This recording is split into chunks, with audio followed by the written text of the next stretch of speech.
Price Lord. பிரியமானவர்களே, இந்த நாளில் நாம் தியானிக்கக்கூடிய இறைவார்த்தை லூக்கா அதிகாரம் 2 வசனங்கள் 10 மற்றும் 11. தேவதூதன் அவர்களை நோக்கி, பயப்படாதிருங்கள், இதோ எல்லா ஜனத்திற்கும் மிகுந்த சந்தோஷத்தை உண்டாக்கும் நற்செய்தியை உங்களுக்கு அறிவிக்கின்றேன். இன்று கர்த்தராகிய கிறிஸ்து என்னும் இரட்சகர் உங்களுக்காக தாவீதின் ஊரிலே பிறந்திருக்கிறார். ஹல்லேலூயா. பாருங்க, ஆண்டவராகிய இயேசு கிறிஸ்து பிறந்ததுதான் அந்த நற்செய்தி என்று நம்ம வேதத்துல வாசிக்கிறோம். ஏன்னா இயேசு நம்ம உள்ளத்துல நம்ம பிறக்கும் போதுதான் ஆண்டவருடைய மகிழ்ச்சியை நம்ம நிறைவாய் பெற முடியும்.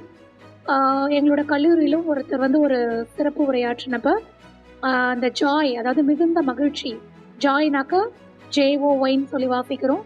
அந்த ஜாய் அப்படின்றதுக்கான ஒரு விளக்கத்தை கொடுத்தாரு. அப்ப நமக்கு மிகுந்த சந்தோஷம் உண்டாகணும் அப்படின்னாக்கா அன்பு நம்மள்கிட்ட இருக்கணும். தேவன் நம் மீது அன்பை வைத்தார், அதனால் மனிதனாக இந்த உலகத்திற்கு வந்தால் நாம் மிகுந்த மகிழ்ச்சியை பெற்றுக்கொண்டோம். ஸோ இந்த அன்பு நம்மளோட கூட இருக்கணும்னா நம்ம என்ன பண்ணணும்?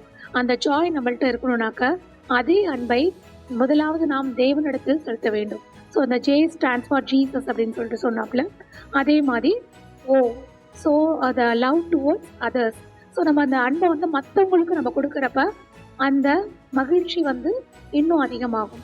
அது மட்டும் இல்லை, ஏசப்பா நமக்காக தான் உலகில் வந்தார். ஸோ அந்த அன்பை நம்மளும் நம்மள்கிட்ட செலுத்தணும்.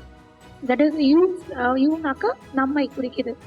அதே மாதிரி இந்த அன்பை நம்ம ஆண்டவரிடத்துலையும் மற்றவர்களிடத்துலையும் நம்மளிடத்துலையும் நம்ம செலுத்தும் போது நம்ம மிகுந்த மகிழ்ச்சியை நம்ம பெற்றுக்கொள்வர்களாக இருப்போம். ஜெபம் செய்யலாமா? எங்களை நேசிக்கின்ற எங்கள் அன்பின் பரலோக பிதாவே, அப்பா, இந்த நாளிலும் அப்பா நீர் உலகத்தில் வந்ததால் நாங்கள் மிகுந்த சந்தோஷம். என்னுடைய எல்லா பிரச்சனைகளிலும் நீர் விடுதலையை தந்து எங்களுடைய உள்ளத்தை நீர் சந்தோஷப்படுத்தினீர்.